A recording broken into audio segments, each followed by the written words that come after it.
Prática 2. O símbolo em geral. Supondo que tendes presentes as observações gerais que domingo passado vos fiz sobre a possibilidade e obrigação de instruir-vos a fundo na doutrina cristã, passo hoje a expô-la a vocês em detalhes as diferentes partes que tem, que são 4, a saber, a doutrina da fé contida no símbolo, a doutrina da esperança compreendida na oração dominical, a doutrina da caridade compendiada no decálogo e a doutrina de boas obras compreendida nos sacramentos. Quando se quer levantar um edifício, a primeira diligência é colocar um bom fundamento, porque se o fundamento não é sólido, o edifício fraqueja, vacila e se desmorona. Pergunto agora, qual é o fundamento sobre o qual deve ter um sustento todo o edifício espiritual de nossa santificação e salvação? A fé, filhos, a fé. Sem a fé, vos diz São Paulo, é impossível agradar a Deus. Quem não tenha uma fé inteira e sã, acrescenta Santo Atanásio, sem dúvida perecerá eternamente. É, pois, pela doutrina da fé que devo eu começar meus catecismos e instruções, e vós, vosso estudo e aplicação. E onde encontraremos essas doutrinas da fé? Pelo que faz a vós, que não sois chamados a ser apóstolos, evangelistas nem doutores, encontraremos as suficientes no símbolo dos apóstolos, vulgarmente dito credo, porque este símbolo abraça em poucas palavras sobre as verdades que deve saber e crer um simples cristão. O símbolo, diz Santo Agostinho, é um compêndio simples, curto e perfeito. Simples, porque se proporciona à rudeza dos ignorantes, curto, porque não fadiga a memória com muitas sentenças, e perfeito, porque instrui plenamente. Mas, antes de entrar em pormenores e declarar-vos em particular seus artigos, me é forçoso dar-vos sobre este símbolo alguns conhecimentos gerais, que poderão servir por hoje de suficiente instrução. Ao modo que um mestre, que um professor, para facilitar aos seus discípulos a inteligência e memória da doutrina que lhes deu, reduz a poucos princípios as lições que lhes ensinou em maior escala e extensão. Assim o Senhor, acomodando-se à nossa fraqueza e incapacidade, nos deu o símbolo ou credo, que é um breve compêndio das verdades mais essenciais que ele revelou à sua igreja. Muitíssimas são as verdades que revelou Deus, mas se bem vós deveis crê-las todas em geral, sem desprezar alguma, não tendes obrigação de sabê-las todas distintamente e em particular, pois vos basta conhecer as primeiras e fundamentais. Essas verdades fundamentais estão compreendidas todas nos 12 artigos que compõem o símbolo de que tratamos, e cada uma está posta tão em seu próprio lugar que todas juntas formam a ordem mais bela e admirável. Aparecem em primeira linha as verdades que olham as 3 pessoas da Santíssima Trindade, isso é, ao Pai e as obras da criação, ao Filho e as obras da redenção, ao Espírito Santo e as obras de nossa santificação. Em segunda ordem estão colocadas as verdades que tratam da Igreja e nos dão notícia das notas ou caracteres que distinguem a verdadeira Igreja de Jesus Cristo de toda seita ou falsa religião, dizendo-nos que a verdadeira Igreja é una, santa, católica e apostólica. Por último, acaba o símbolo ensinando-nos 4 verdades capitais que nos fazem conhecer os inestimáveis bens que nos resultam por sermos membros da Igreja e estarmos incorporados a ela, e são a comunhão recíproca de nossas boas obras, a remissão de nossos pecados, a ressurreição de nossos corpos e a vida eterna.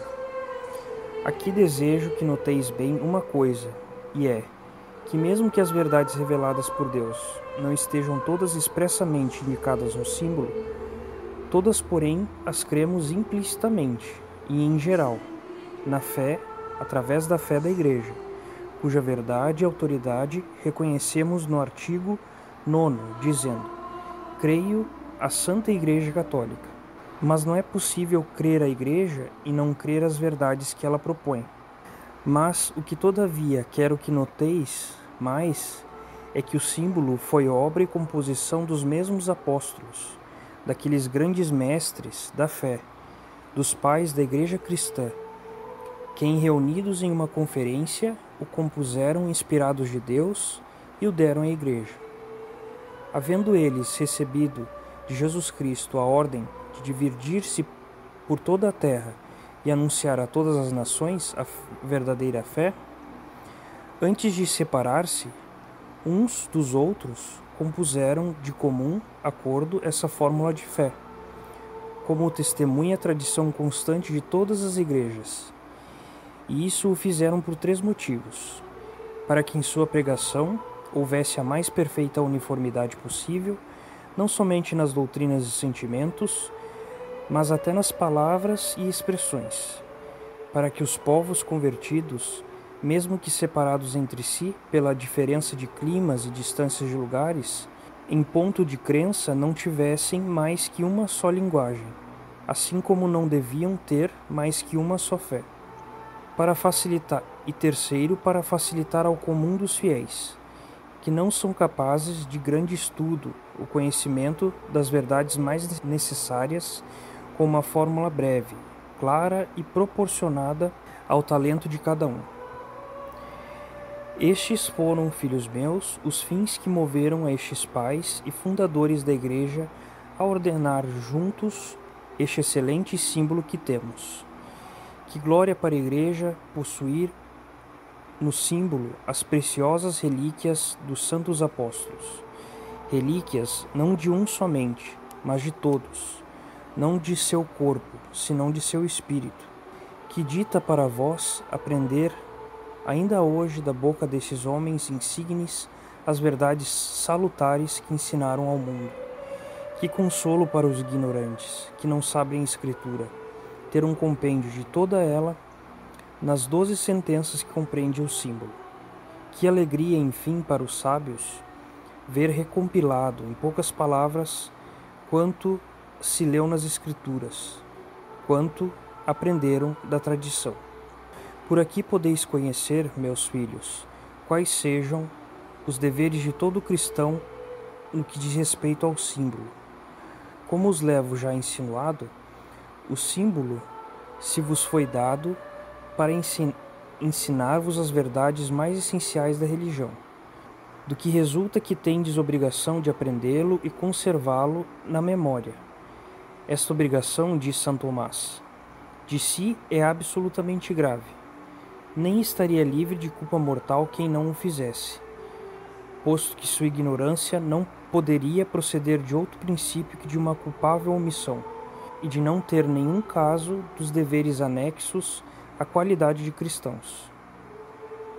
E conta que quando vos digo que deveis saber o símbolo, não entendo somente enquanto as palavras, mas também, e todavia mais, enquanto a substância e ao sentido, porque poderíeis sabê-lo belissimamente no material e contudo ficar ignorantíssimos nas coisas da fé, como em efeito suspeito que alguns ficais.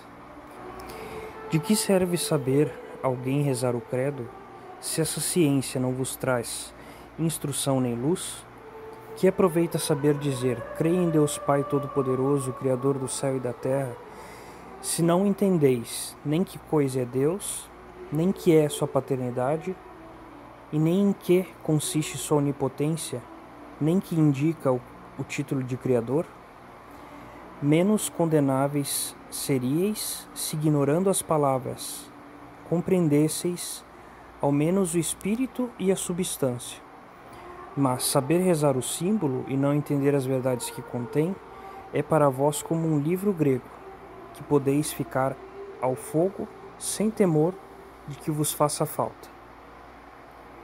Ademais, o símbolo se vos deu para que vos sirva de escudo contra as tentações e pecados, ao modo que o militar, ao ver dirigida contra si a lança inimiga, levanta o escudo para deter o golpe. Assim vós, para defender-vos das tentações e pecados que de todas partes vos ameaçam, deveis servir-vos do símbolo como de escudo impenetrável aos dardos inimigos.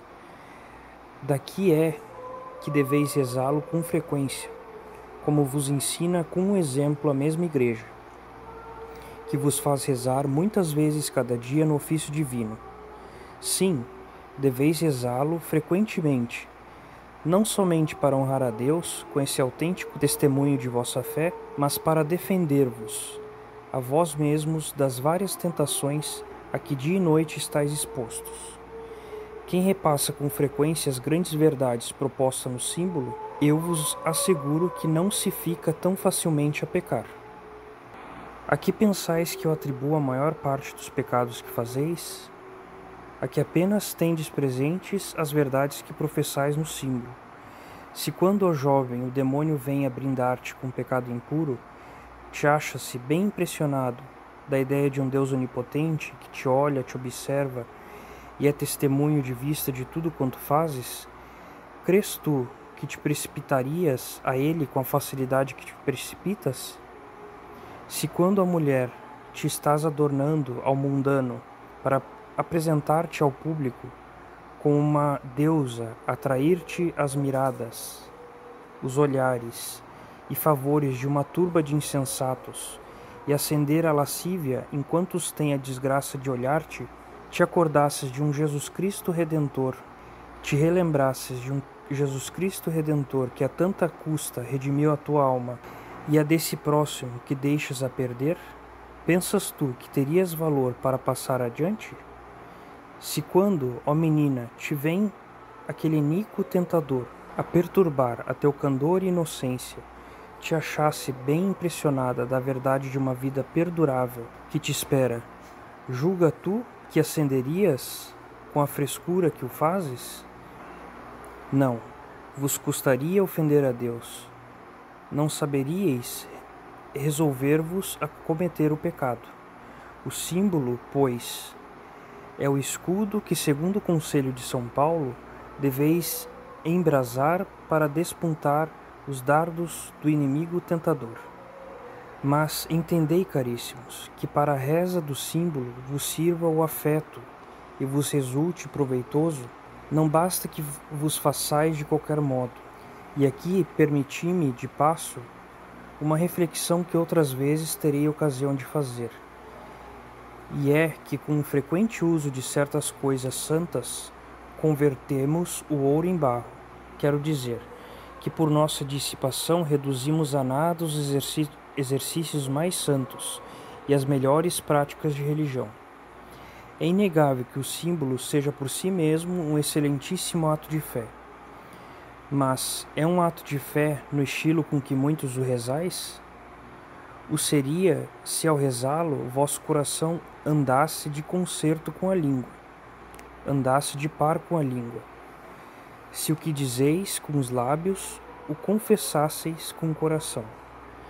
Mas, como de ordinário se reza sem atenção ao que se diz, por pura costume ou rotina, formando um mecanismo de palavras cuja significação não se reflexiona, daí é que a tal oração não é mais que um ato de fé material, que nem pode ser grato a Deus, nem de proveito a vós mesmos. Acostumai-vos, pois, a rezá-lo com séria atenção, com viva fé, com devoção terna e fervorosa, com séria atenção, aplicando-vos não somente a pronunciar bem as palavras, senão a refletir o sentido das grandes verdades que aqui se vos ensinam. Com viva fé, sujeitando interiormente vosso espírito a crer com firmeza quanto protestais com a boca. Com terna devoção, acompanhando a reza, a oração, com aqueles santos afetos de piedade, de respeito, de amor, de gratidão que naturalmente vos deve inspirar a fé de um Deus, Criador, Redentor, Santificador, e um dia, quanto é de sua parte, vosso glorificador. Que frutos, filhos meus, não produziria em vossas almas este símbolo divino, se o rezasseis do modo que acabo de explicar? Que alegria não derramaria em vosso coração a memória e crença dessas verdades? Que força não adquiriríeis para vencer a vossos inimigos? Que estímulos para servir a Deus e amá-lo eternamente? Bem o deixam compreender essas 3 palavras do símbolo: creio em Deus. Crer em Deus, diz Santo Tomás, não é crer simplesmente que há Deus. Não é somente prestar fé às suas palavras. Até aqui chegam também os mesmos demônios, que, inconvencidos da triste prova dos tormentos que sofrem, creem que há um Deus que os castiga e que os oprimirá eternamente conforme a sua palavra. Crer em Deus é olhar-lhe com o nosso sumo bem, é pôr nele toda a nossa confiança, é unir-nos a ele com todo o nosso coração, é amar-lhe com a melhor vontade e servir-lhe com afetos de uma verdadeira piedade filial. Esta, filhos, é a fé que santifica na vida, que consola na morte e que coroa na eternidade. Assim vós vereis cumprido. Amém.